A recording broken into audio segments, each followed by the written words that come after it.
News when you want it with Bloomberg News Now. I'm Nathan Hager. And I'm Karen Moscow. Karen, we begin with the impending major winter storm that will impact a large part of the country. The East Coast is expected to be particularly hard hit. Let's get the very latest with Bloomberg meteorologist Craig Allen. Craig, what is the update? Right now, Nathan, we're watching snow falling throughout the central portion of the United States and ice that's headed in our direction. I would think right now that it could reach the Washington, Baltimore area sometime during late Saturday night into the early hours of Sunday. That's when it starts, makes its way on up 95, goes past Philadelphia, Baltimore, and right on up towards New York City, probably by around sunrise or so. I would think it'll be snowing when you wake up Sunday morning, and it'll be coming down hard and sticking right away because the air will be so cold, and then it makes its way on up right into New England. So Boston, figure by about midday on Sunday, the snow will be falling and also sticking right away. In terms of accumulations, by the time this all starts to wind down, I'm saying right now that there could be anywhere from 6 inches or more for the Washington, D.C. area. 8 to 14 is not out of the question, especially for the inland suburbs for New York, and even 1.5 feet for some areas inland of Boston. And the reason I say inland is because there is a possibility of sleet and freezing rain mixing in along some of these immediate coastal cities, the closer you are to the shoreline, and that will hold accumulations down just a little bit. But on the other hand, guys, I mean, we're talking about ice, and that's not much better at all. No, it isn't. Ice, snow. When can we expect this all to end, Craig?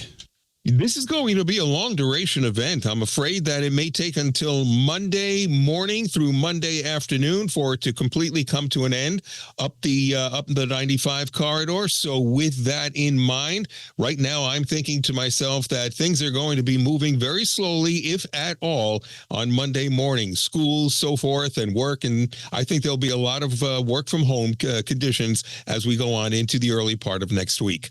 All right, Craig. Craig Allen will be checking in with you throughout the morning. The storm is already having an impact on the airlines. They're making contingency plans for an expected weekend of messy travel, and Bloomberg's Tom Busby continues our team coverage.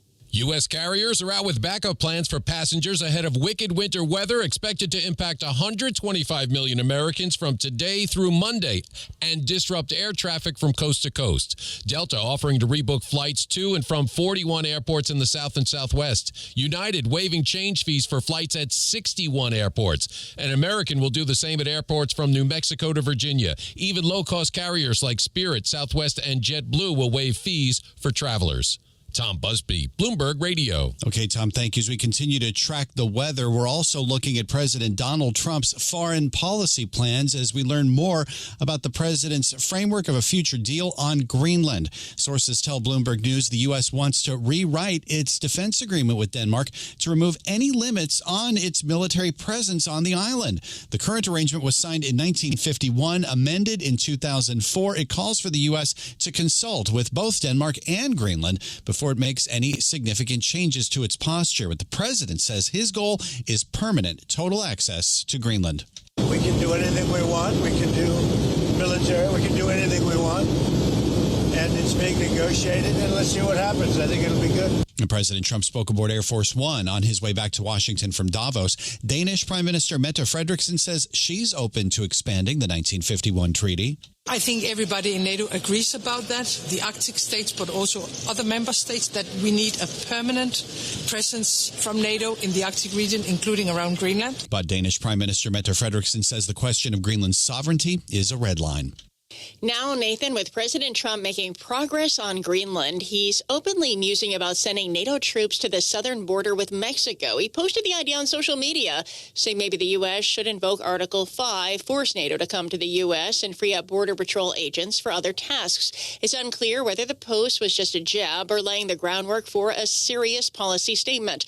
President Trump has long claimed NATO's Article 5 mutual defense obligation is a one-sided deal against the U.S. Let's turn now, Karen, to the latest on the war in Ukraine. The Kremlin says the territorial issue remains unresolved after Russian President Vladimir Putin held late-night talks with U.S. envoys Steve Witkoff and Jared Kushner.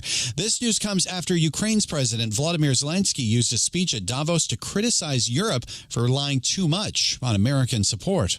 Dear friends, we should not degrade ourselves to secondary roles, not when we have a chance to be a great power together. We should not accept that Europe is just a salad of small and middle powers seasoned with enemies of Europe. When united, we are truly invincible. And that's news when you want it with Bloomberg News Now. I'm Karen Moscow. I'm Nathan Hager, and this is Bloomberg.